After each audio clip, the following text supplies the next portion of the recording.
Today's episode is a classic case of a great idea, but poor execution. The Digue del Vajont Dam was built in the Vaillant Gorge. It was designed to supply hydroelectric power to all of northern Italy. The construction was a wonder of engineering, rising 875 feet or 267 meters above the Piave River, and was a full 75 feet or 23 meters wide at its base. The construction of the dam created a large reservoir which held more than 300,000 cubic feet of water. The dam itself, as I mentioned, was a true marvel of engineering ingenuity, and it was a solid build. It's just that the location was such a poor choice. Hi, I'm Chris May, host of This Day in Weather History, a podcast from the Weather Network in Canada. So just what happened on October 9th back in 1963, and how was it that everything went so wrong for a construction that seemed so right? This day in weather history. Let's just cut to the chase.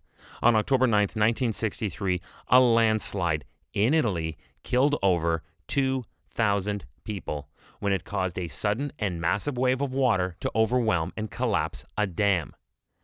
They knew things were not right even before they laid the foundation for this project to build the dam.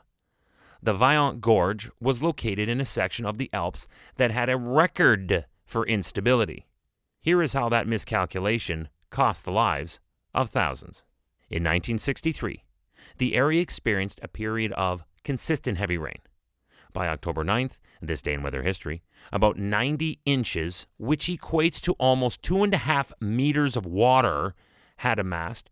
And then that evening at 10:41 p.m., the supersaturated land could no longer hold, and a massive landslide came stampeding down from the sides of Mount Toc, causing a huge pile of dirt and rocks to crash into the reservoir at a blistering 70 miles per hour. That's almost 113 kilometers per hour.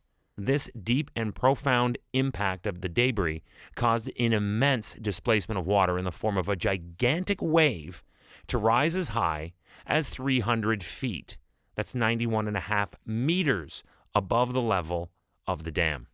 It's equated to the sort of earth displacement that would occur when a meteorite strikes the surface of our planet. It's a sharp push and thrust forward, essentially a wave.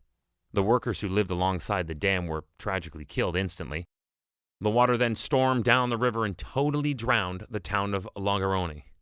In a scene comparable to the story of Mount Vesuvius, where megatons of searing hot ash washed over Pompeii, in this story, within minutes, the town of Longarone had virtually vanished, and almost all of its 2,000 residents had perished.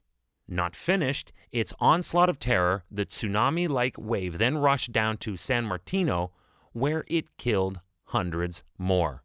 What the heck happened? This is what I said at the intro.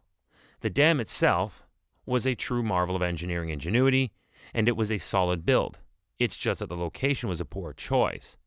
There was evidence that proved they knew things were not right even before they laid the foundation for the project. The Vaillant Gorge was located in a section of the Alps that had a record for instability. Okay, now let's go forward. In the aftermath of the disaster, the engineer of the dam project, Mr. Mario Pansini, was summoned to court to answer questions regarding essentially what I just said now. Did he know these things? Why did the project continue? How was this project greenlit at all? Did he knowingly pursue the completion of this project with the intel about the geology of the area prior to the dam's construction? Mr. Mario Pansini committed suicide before his scheduled appearance and never spoke. So let's end where we began. It was on October 9th, 1963, when a landslide in Italy killed over 2,000 people when it caused a sudden and massive wave of water to overwhelm and collapse a dam. This day in weather history. Tomorrow is October 10th, and for this we will be looking finally to an event I have been referencing since the first episode of this podcast back on June 1st. The Great Hurricane of 1780. Hey, how many of you knew that we have actually been on the air wherever you listen to your podcast since June 1st?